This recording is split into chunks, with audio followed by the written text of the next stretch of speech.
Hi hello నమస్తే welcome to our channel. నేను సౌజన్య. Election results వచ్చిన తర్వాత రియల్ ఎస్టేట్ అనేది చాలా హైప్లోకి వెళ్ళబోతుంది. ప్రజెంట్ అయితే చాలా స్లోగా అవుతోంది అని చెప్పి టాక్ వినిపిస్తోంది. నిజంగానే ఎలక్షన్ రిజల్ట్స్ వచ్చిన తర్వాత అటు తెలంగాణలో కావచ్చు ఇటు ఆంధ్రలో కావచ్చు రియల్ ఎస్టేట్ అనేది పుంజుకోబోతుందా? ఈ అంశానికి సంబంధించి మరిన్ని విషయాలు మనతో షేర్ చేసుకోవడానికి ఈరోజు మనతో పాటు ఉన్నారు real estate expert Sanju Nayak ఉన్నారు. వారితో మాట్లాడదాం. హాయ్ అండి. Hello madam. నమస్తే. అంటే ప్రజెంట్ అయితే ఎలక్షన్స్ అవుతున్నాయి కాబట్టి ఎలక్షన్ కోడ్ వచ్చినప్పటి నుంచి కూడా కొంచెం రియల్ ఎస్టేట్ కొంచెం స్లోగా ఉంది. వన్స్ రిజల్ట్స్ వచ్చిన తర్వాత అయితే ఖచ్చితంగా రియల్ ఎస్టేట్ పుంజుకుంటుందని చెప్పి చాలా మంది అంటూ ఉన్నారు. ఇందులో వాస్తవం ఎంత ఉంది? ఇది జరిగేటువంటి అవకాశాలు నిజంగానే ఇప్పుడు ప్రజెంట్ రియల్ ఎస్టేట్ స్లోగా ఉందా?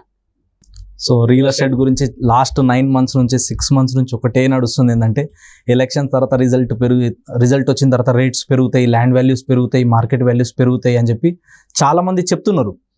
కానీ నిజంగా రేట్లు పెరుగుతాయా? పెరగడానికి ఛాన్సెస్ ఉందా? ఎందుకు పెరుగుతాయి? ఇవన్నీ కూడా మనం ఈ వీడియోలో డిస్కస్ చేద్దాం. సో ఎవరైతే చూసే వాళ్ళు ఉన్నారో వ్యూవర్స్కి కూడా నేను చిన్న రిక్వెస్ట్ ఏంటంటే వీడియో ఎండ్ వరకు చూసి ఒక డెసిషన్ తీసుకోండి. ఎందుకంటే వీడియో సగం చూసే మీరు ఒక నిర్ణయానికి రావద్దు. ఎందుకంటే చాలా ఇంపార్టెంట్ టాపిక్ ఇది, hot topic and trending topic కూడా ఇది. రియల్ ఎస్టేట్ అనేది ఒక నిజమైన స్థిరమైన ఆస్తి. ప్రతి ఒక్కరికి ఒక డ్రీమ్ ఉంటుంది, నాకంటూ ఒక సొంత ఇల్లు ఉండాలి, నాకంటూ ఒక ప్రాపర్టీ కొనుక్కోవాలని చెప్పేసి. సో కొనాలి అనుకున్న వ్యక్తి ఎప్పుడైనా సరే కానీ మార్కెట్ డల్ ఉన్నప్పుడు, స్లో ఉన్నప్పుడే కొనాలి. ఆ టైమే ఈ టైం. ఇప్పుడు ఎలక్షన్ రిజల్ట్ తర్వాత ఎందుకు రేట్స్ పెరుగుతాయి అంటే దానికి చాలా రీజన్స్ ఉన్నాయి. కొన్ని మేజర్ రీజన్స్ మనం మాట్లాడదాం. ఫస్ట్ ఇంపార్టెంట్ రీజన్, ఎలక్షన్కి ముందు లాస్ట్ ఒక 6 months 8 months నుంచి చూసుకుంటే మార్కెట్ వాల్యూ ఎక్కడ కూడా పెరగలేదు. రేట్స్ అనేది పెరగలేదు ఎక్కడ కూడా. సో రియల్ ఎస్టేట్ అనేది ఎప్పుడు కూడా ఏంటంటే స్టేబుల్ ఎక్కువ రోజులు ఉండదు, కొన్ని రోజులు ఉంటుంది, తర్వాత ఆటోమేటిక్గా లేస్తుంది. సో ఇన్ని రోజుల నుంచి ఏమైంది మార్కెట్ అనేది అంటే ఎలక్షన్ కోడ్ వచ్చిన తర్వాత నెక్స్ట్ గవర్నమెంట్ ఏదైనా చేంజ్ అయితే గవర్నమెంట్ తీసుకోబోయే డెసిషన్స్ ఏముంటాయి, సో కొత్త పాలసీస్ ఏం తీసుకొస్తారు, సో ఎక్కడెక్కడ నెక్స్ట్ వీళ్ళ టార్గెట్ ఉంటుంది, ఏ లొకేషన్ని వీళ్ళు హైలైట్ చేస్తారు, ఎక్కడ వీళ్ళు ఎక్కువ ఫోకస్ చేసి రియల్ ఎస్టేట్ని గ్రో చేయడానికి చూస్తారని చెప్పేసి చాలామంది వెయిట్ అండ్ వాచ్ చూద్దాం ముందు రియల్ ఎస్టేట్ ఏమవుతుంది, ఎలక్షన్ కోడ్ వచ్చింది, ఎలక్షన్ అయిపోనివ్వండి, ఏమైనా గవర్నమెంట్ మార్పులు వస్తే ఇంకేమైనా చేంజెస్ వస్తాయని చెప్పి చాలామంది 90% పీపుల్ ఆగుతారు. కానీ అవేర్నెస్ ఉన్నోళ్ళు, ఇంట్రెస్ట్ ఎవరైతే కొనాలి అనే ఆలోచన ఉన్న వాళ్ళు మాత్రం ఈ టైంలో ఎక్కువ కొంటారు. సో సెకండ్ది ఏంటంటే ఎందుకు పెరుగుతుంది అంటే ఇప్పుడు గతంలో వాళ్ళు 2021, 2022, 2023 వరకు చూసుకుంటే మనము ఇయర్లీ వన్స్ అనేది compulsory market value, land value అనేది కొంచెం పెరుగుతుంది.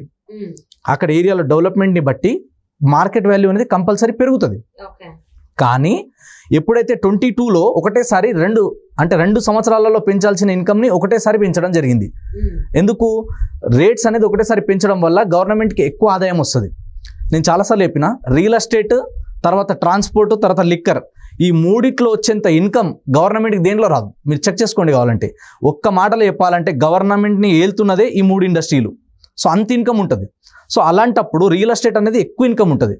సో దీంట్లో కూడా ఏంటంటే అన్ఆర్గనైజ్డ్గా చాలా ఎక్కువ జరుగుతాయని చెప్పేసి గవర్నమెంట్ కూడా ఏంటంటే దీనికి ఆర్గనైజ్డ్ వేలో తీసుకురావడానికి అన్ని కూడా సిస్టమేటిక్గా తీసుకొస్తుంది. రోజు రోజుకి రెరా చట్టం కావచ్చు, తర్వాత ధరణి అనే ఒక పోర్టల్ తీసుకొచ్చి మొత్తం డిజిటల్ చేయడం కావచ్చు, ఇలాంటి ఒక్కొక్క గవర్నమెంట్లో కొన్ని చేంజెస్ వస్తున్నాయి. సో దీన్ని బేస్ చేసుకొని ఏం చేసింది గవర్నమెంట్ అంటే మెల్లిమెల్లిగా ల్యాండ్ వాల్యూస్ అనేది పెంచుతూ పోయింది గవర్నమెంట్కి రెవెన్యూ జనరేట్ అవ్వాలంటే. అంటే రేవంత్ రెడ్డి ఒక మాట అన్నారు కదా, అంటే రియల్ ఎస్టేట్ పుంజుకోవడం కోసం కొన్ని సర్వీస్ ఛార్జెస్ అనేవి పెంచాలి, సో దానికి సంబంధించి కొంచెం స్టడీ చేయండి, సర్వే చేయండి అని కూడా చెప్పారు అన్నట్టుగా వార్తలు వచ్చాయి. సో అది ఎఫెక్ట్ చూపిస్తుందా ఖచ్చితంగా రిజల్ట్స్ వచ్చిన తర్వాత మీరు అన్నట్టు రియల్ ఎస్టేట్ కి సంబంధించి భూముల రేట్లు పెరగడానికి?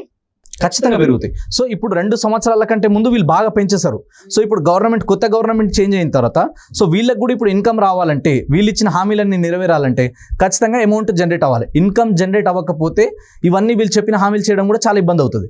అందుకనే గవర్నమెంట్కి రెవెన్యూ ఎక్కడి నుంచి ఎక్కువ వస్తుంది అంటే రియల్ ఎస్టేట్ నుంచి వస్తుంది. కానీ రియల్ ఎస్టేట్లో ఏమవుతుంది, అక్కడ మార్కెట్ వాల్యూకి సీఎం రేవంత్ రెడ్డి గారు కూడా దీని గురించి మాట్లాడడం జరిగింది. ఏంటంటే ఇప్పుడు ఒక ఎకరా వాల్యూ ఫర్ ఎగ్జాంపుల్ అక్కడ మార్కెట్ వాల్యూలో గవర్నమెంట్ కాకుండా ప్రైవేట్లలో సేల్స్ ఎంత జరుగుతున్నాయి, ₹1,00,00,000 జరుగుతుందంటే నాకున్న నాలెడ్జ్ ప్రకారం మినిమం అక్కడ 10 లక్షలు 15 లక్షలు అంతకన్నా ఎక్కువ ఎకరం రేట్ ఉండదు. అంటే గవర్నమెంట్కి సేల్ డీడ్లో చూపించేది ఎంత? 15 లక్షలు. కానీ బయట జరిగే ట్రాన్సాక్షన్ ఎంత? ₹1,00,00,000. సో గవర్నమెంట్ కిందంటే చాలా డిఫరెన్స్ ఉంది ఇక్కడ.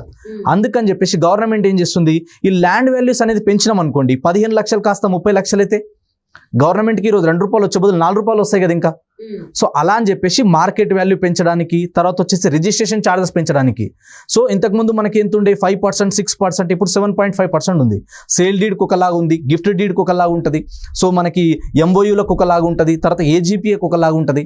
సో ఇవన్నీ ఛార్జెస్ పెంచితే ఖచ్చితంగా దీనివల్ల కొన్ని ప్లస్లు ఉన్నాయి, కొన్ని మైనస్లు ఉన్నాయి. మైనస్లు ఏమున్నాయంటే రోజు రోజుకి మిడిల్ క్లాస్ పీపుల్ ఎవరైతే ఉన్నారో వాళ్ళు అఫోర్డబుల్లో కొనాలంటే చాలా ఇబ్బంది అవుతుంది, సిటీ నుంచి చాలా దూరం వెళ్ళాల్సి వస్తుంది, ఇది ఒక ప్రాబ్లం అవుతుంది. కానీ ఒక ప్లస్ ఏమవుతుంది అంటే ల్యాండ్ వాల్యూస్, మార్కెట్ వాల్యూస్ పెరగడం వల్ల గవర్నమెంట్కి రెవెన్యూ ఎక్కువ వస్తుంది, ఇన్ఫ్రాస్ట్రక్చర్ కొత్తగా డెవలప్మెంట్ అవ్వడానికి ఎక్కువ స్కోప్ ఉంటుంది. ఎందుకంటే రేట్లు పెరిగిపోతున్నాయి, ఇప్పుడే మనం స్టార్ట్ చేయాలి, ఇప్పుడు ఎక్కడైతే గ్రోత్కి ఎక్కువ స్కోప్ ఉందో అలాంటి ఏరియాని మనం గుర్తించి అక్కడ మనం డెవలప్మెంట్ చేస్తే బాగుంటుందని చెప్పేసి డెవలప్మెంట్ వస్తుంది. ఎక్కడైనా చూసుకోండి, మీరు ఇలా తెలంగాణ రాష్ట్రం మొత్తంలో చూసుకుంటే 30 లక్షల కంటే తక్కువ రేట్లో ఎకరం దొరకడం చాలా కష్టం.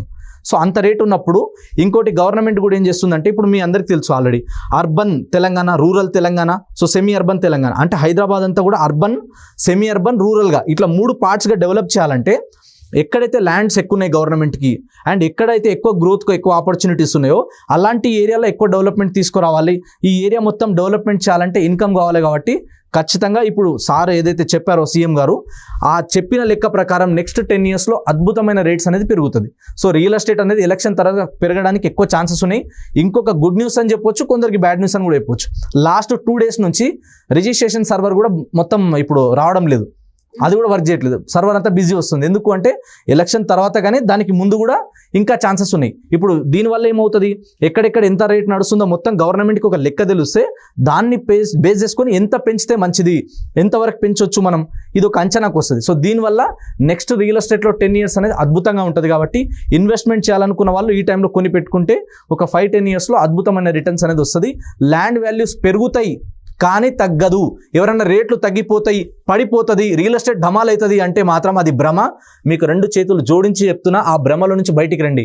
మళ్ళీ చెప్తున్నా, రియల్ ఎస్టేట్లో గవర్నమెంట్ 100 పెంచితే ప్రైవేట్ వాళ్ళు 500 పెంచుతారు. ఈరోజు వడ్డీ చక్రవడ్డీ మార్కెట్ 9 నెలల నుంచి లేదు. మళ్ళీ చెప్తున్నా, ఇదే స్టూడియోలో చెప్పినా మళ్ళీ చెప్తున్నా, వడ్డీ చక్రవడ్డీ కలిపి బిల్డర్లు, డెవలపర్లు, ఏజెంట్లు, మార్కెటింగ్ వాళ్ళు, ఛానల్ పార్ట్నర్స్ అన్నీ ఎవరి మీద నుంచి తీస్తారంటే కస్టమర్ దగ్గర నుంచే తీయాలి.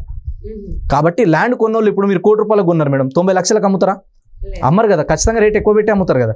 కాబట్టి కొన్న వాళ్ళు ఇన్ని సంవత్సరాలు వాళ్ళ మెయింటెనెన్స్, వాళ్ళు పెట్టిన ఎఫర్ట్స్, వాళ్ళు పెట్టిన ఇన్వెస్ట్మెంట్, తీసుకొచ్చిన లోన్స్ ఇవన్నీ రికవరీ కావాలంటే మార్కెట్ పుంజుకున్నాక ఖచ్చితంగా రిటర్న్స్ వస్తాయి. కొన్ని సంవత్సరాలు ఏమవుతుంది, 3-4 years పెద్దగా పెరగవు, ఒకటే తర్వాత జంప్ అవుతుంది. రియల్ ఎస్టేట్కి ఉన్న బ్యూటీ అది. కాబట్టి రియల్ ఎస్టేట్లో ఇన్వెస్ట్మెంట్ చేసిన వాళ్ళకి కానీ, చేయాలనుకునే వాళ్ళకి కానీ మంచి టైము.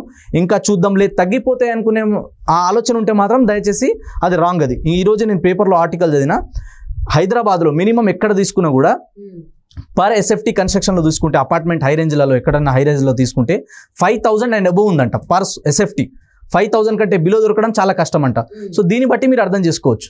సో రోజు రోజుకి ఇన్ఫ్రాస్ట్రక్చర్ డెవలప్మెంట్ అవుతుంది కాబట్టి ఇంకా రియల్ ఎస్టేట్లో అద్భుతమైన మార్పులు రాబోతున్నాయి.